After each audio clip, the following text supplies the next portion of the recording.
Fala galera, voltei aqui, tudo bem? Acho que já deu tempo aí de você se organizar, você fazer, ou você refazer se você já tivesse feito. Talvez aquele que por um acaso lá na sala não deu tempo para fazer, já correu atrás, a gente vai corrigir, tá bom? Vou gravar um vídeo aí só corrigindo o dever, tá bom? A gente vai corrigir junto, e aí você bota lá nos comentários lá toda a sua dúvida aí sobre a correção dos exercícios, tá? Eu queria começar com você agora o capítulo 5, o módulo 5 aí da Geografia 1, para a gente encerrar esse assunto sobre terras, tá?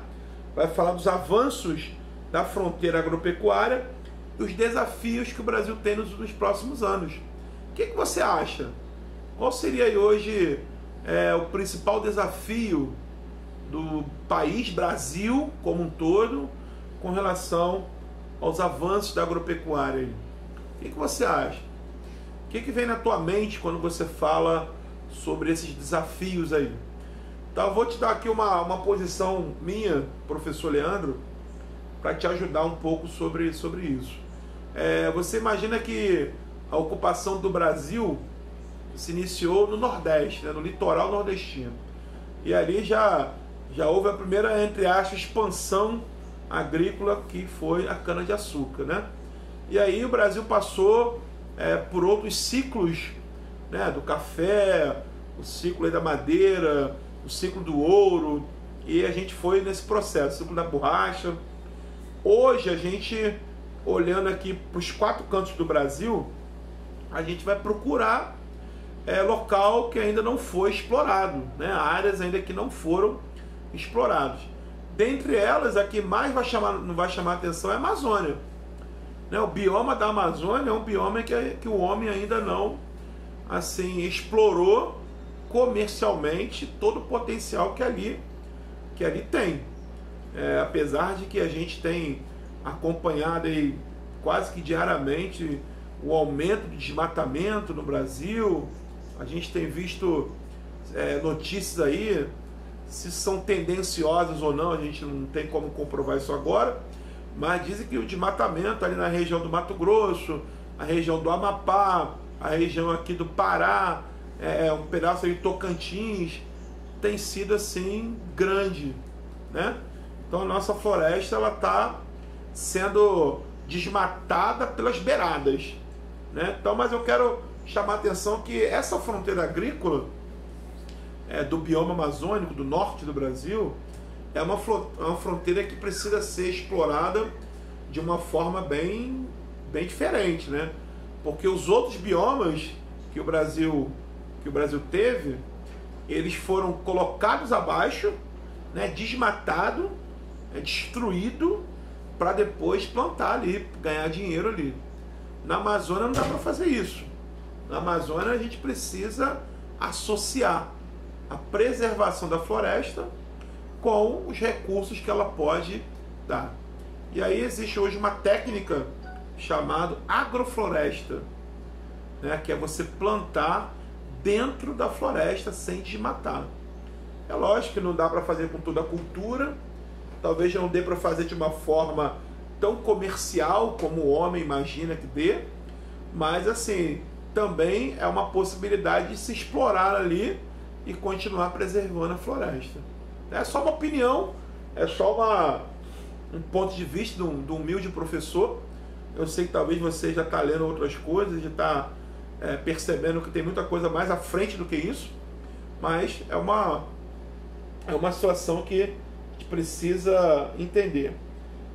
Deixa eu falar para você aqui na página 123, vai dizer que as fronteiras agropecuárias elas são uma tendência hoje. Existe uma visão governamental para que isso aconteça, para que as pessoas não parem de usar a terra porque se deparam com uma floresta na frente dela.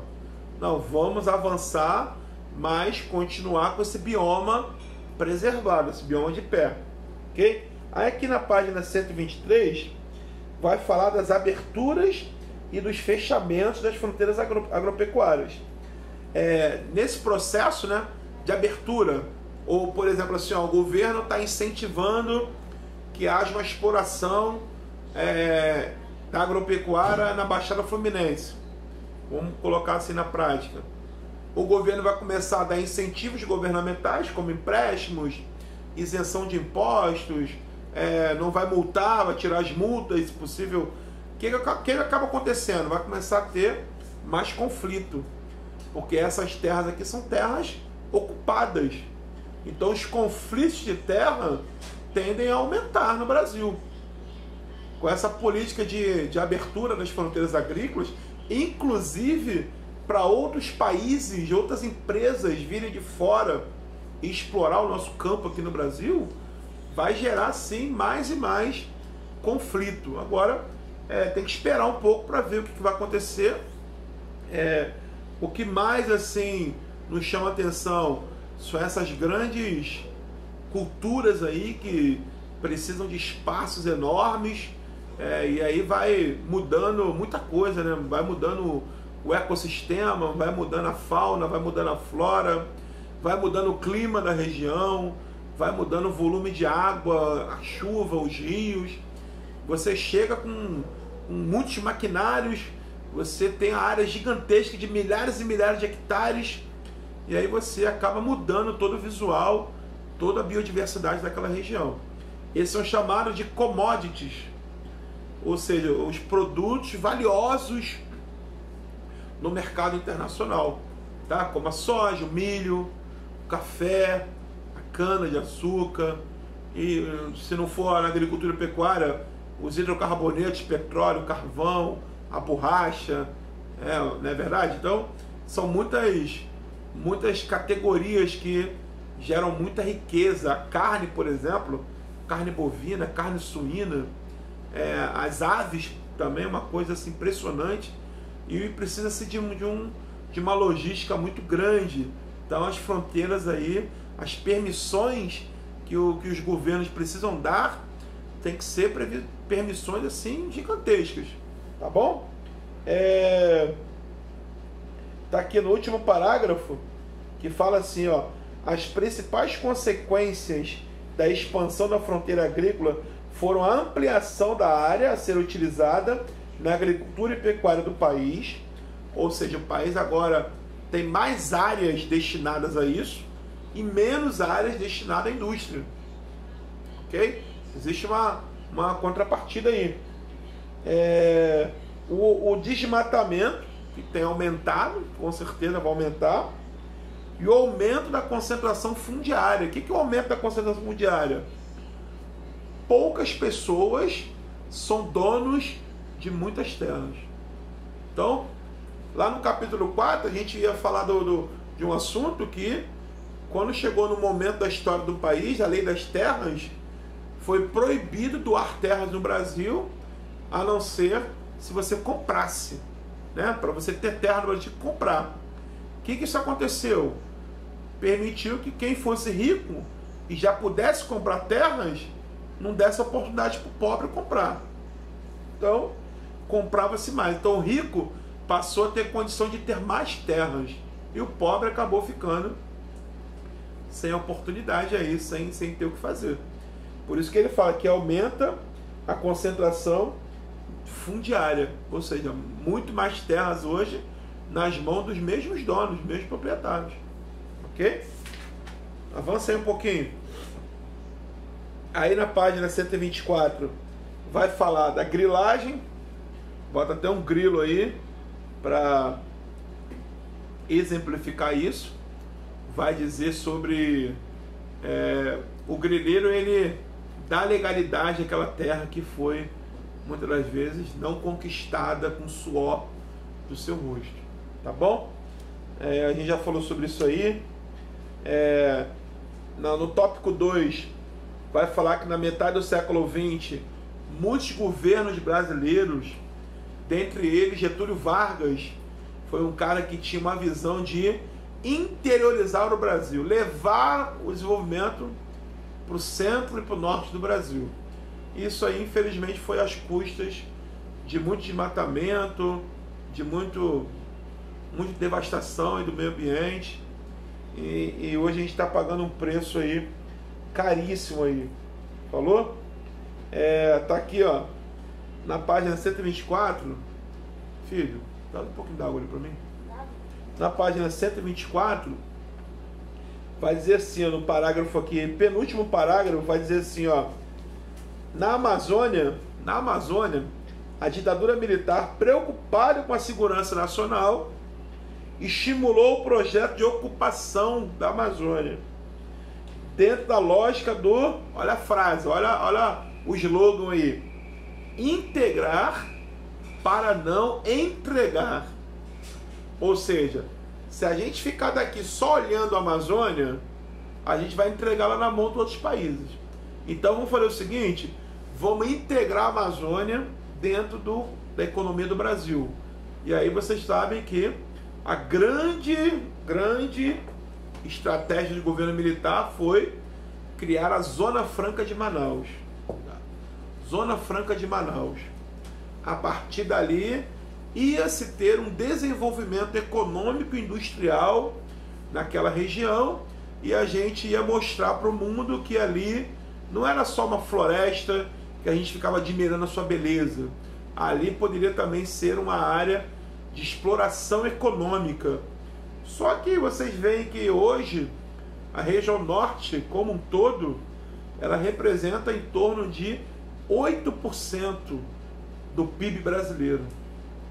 Tá? Então assim, pega os 7 estados da região norte e não chega a 10% do PIB brasileiro. Então assim, não mudou tanta coisa. O governo brasileiro começou a fazer estradas de milhares e milhares de quilômetros para poder ligar o meio do Brasil, principalmente depois que Brasília foi construída, ligar o meio do Brasil à região norte. É uma estrada muito conhecida chamada Belém-Brasília. Belém-Brasília, lá no Pará, vem trazendo até o Planalto ali em Brasília. Tem uma outra muito conhecida chamada Transamazônica, que é uma estrada que cruza assim na horizontal a floresta amazônica, liga aqui a parte do Nordeste até a região lá do Amazonas, lá no estado do Amazonas.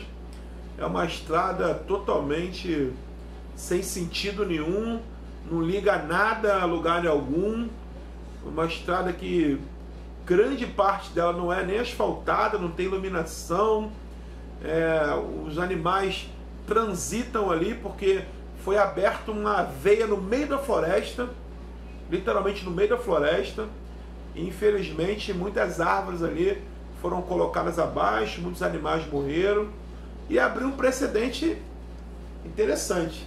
Vê se você vai lembrar que eu falei com você lá na sala. Deixa eu beber um pouquinho d'água aqui.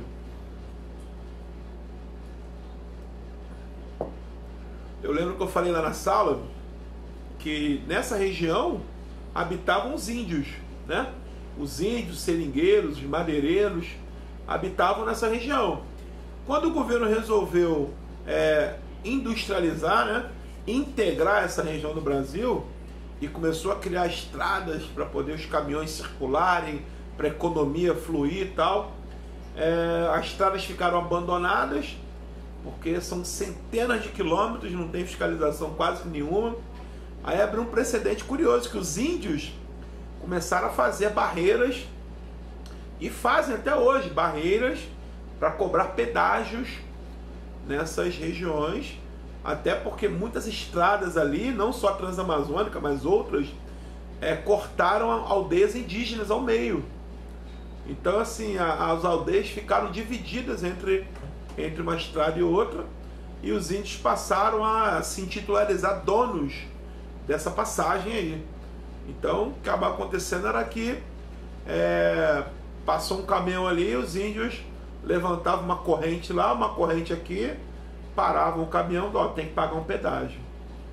E aí esse pedágio era um preço não autorizado pelo governo, era uma coisa clandestina. São estradas que trafegar à noite é quase que impossível, de tão perigo que não só por assaltos, mas também por desastres. Você pode atropelar um animal daquele ali, e causar um acidente incrível. E também para essa questão da violência, né? Muitos índios ali ainda são índios que não são humanizados o suficiente para entender e assim atacam realmente, acabam até tirando a própria vida de alguns trabalhadores, algumas pessoas. Vocês podem ver, por exemplo, a última grande obra que teve nessa região foi agora, em 2016, a inauguração da hidrelétrica de Belo Monte, lá no Pará. Lembra que eu falei isso na sala de aula? Essa obra demorou 30 anos para ser feita, porque tanto problema, tanto conflito, tanta legalização, tanta liberação de documento, que o IBAMA, a FUNAI, foi uma briga de 30 anos, até a hidrelétrica poder ser inaugurada, né? Dizem que ela nem foi inaugurada com a sua capacidade plena, né? Mas foi inaugurada e foi mais uma obra aí, que eu espero que não seja uma das obras faraônicas que temos aqui no Brasil. Não é verdade? Então, assim, uma questão bem para você pensar. Mas, naquela época, era o slogan interessante: integrar para não integrar. Tá bom? Uma das estratégias também foi a criação de gado, né? O governo estimulava aí a pecuária extensiva, ou seja, o gado solto no pasto e pisoteando ali toda a vegetação, todo o bioma, e trazendo assim um desastre ambiental para muitos hectares de terra no Brasil, tá? A gente não tinha muito aquela visão ambiental. Aqui vai dizer na página 125 as principais produções do meio rural brasileiro. Você sabe que o Brasil é o maior, grava isso que eu estou te falando, tá? É o maior produtor de grãos do planeta Terra, tá bom? Não tem lugar no mundo que cultive mais grãos do que o Brasil. Tudo que você vê que é em grão, o Brasil produz muito, tá? Aqui tem uma foto, talvez, das principais culturas, que é a soja. E aqui não tem do milho, mas o milho também é uma cultura muito forte no Brasil, tá? Cana-de-açúcar, café, girassol, frutas, por exemplo, que são frutas típicas de clima tropical, banana, manga, essas coisas assim mais tropicais. O Brasil também cultiva muito, tá bom?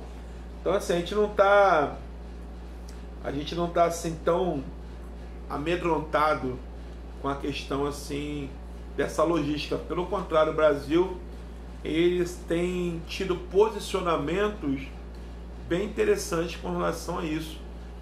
Eu costumo dizer para os meus alunos, aí para vocês também, que o Brasil, ele se industrializou na década de 40, 50, 60, mas a gente não perdeu a nossa essência agrícola. Então o Brasil, ele conseguiu manter assim um equilíbrio, tanto na parte industrial, que chegou, né, foi uma coisa assim muito forte. Em pouco tempo o Brasil meio que deu um up aí na questão industrial, e também a gente não perdeu a nossa essência na agricultura e na pecuária. Foi bom, né? A gente conseguiu, tanto que a gente criou um segmento da economia que uniu esses dois patamares, né? A gente criou o agronegócio. Lá nos Estados Unidos chama-se de agrobusiness, ou seja, os negócios que envolvem agricultura e pecuária. E não são poucos, né? São bilhões e bilhões e bilhões todos os anos de empresas que faturam, de transportadoras que levam para lá e para cá, de máquinas que são criadas para poder fazer tudo isso acontecer, mão de obra especializada, faculdades, universidades, tem tudo assim sobrevivido desse campo aí que tem trago muitas riquezas para o país. Tá legal? Então, a gente vai passar aqui o café laranja, Acabei não falando da laranja, mas a laranja também é um produto assim de grande valor, tá? Toda vez que a gente chama de grande valor, a gente fala de commodities, né? Os grandes commodities do Brasil. A cana-de-açúcar é um deles. Tá bom, gente? Ó, eu vou agora acrescentar o módulo 5 para você, tá bom? Como um exercício, você vai lá fazer na página 126, 127, para a gente poder encerrar essa geografia 1. Eu tenho um planejamento de encerrar essa geografia 1 agora, essa semana, para que semana que vem a gente comece lá no módulo 4, na geografia 2, tá bom? Possivelmente na próxima semana a gente já vai ter notícia da outra apostila. Já deu tempo suficiente, se a escola consegue, ou se a gente vai ter que usar a apostila virtual que está lá na plataforma, tá? Para a gente seguir com a matéria já usando outro módulo, outra apostila. Tá bom, gente? Ó, grande abraço aí. Faz o módulo 5, tá? Faz o módulo 4, se alguém já fez, beleza. Faz o 5, que eu vou voltar com um vídeo, tá? Corrigindo esses 2 módulos aí, e eu vou passar para vocês também alguns anexos lá na página para acrescentar tudo isso que a gente falou aqui. Tá legal? Se por um acaso a gente não corrigir tudo hoje, no próximo vídeo, apesar que é muito pouco, né? Eu vou fazer aqui para a gente tentar corrigir o máximo, mas se a gente não conseguir tudo, a gente deixa para semana que vem. Mas acho que vai dar sim, tá bom? Então fica com esse vídeo aí, módulo 5 da geografia 1. Tem dúvida? Se tiver, beleza, vai lá nos comentários lá, assim que eu anexar a página você comenta lá, tá? E aí, eu também quero dizer que na minha página, eu criei uma página do YouTube, porque a página do YouTube fica mais fácil para baixar o vídeo, é mais rápido. Então, se você tem o acesso, você vai lá na minha página do YouTube, tá escrito Leandro Rezende, com letra maiúscula, tá? Leandro Rezende, letra maiúscula. Você vai lá, já tem os vídeos lá do primeiro ano do ensino médio, tá? Que eu publiquei hoje. Você vai ver o teu vídeo aí do segundo ano. Eu vou nomear lá segundo ano do ensino médio, módulo 4 e módulo 5, tá? Da geografia 1, para você já ter essa noção.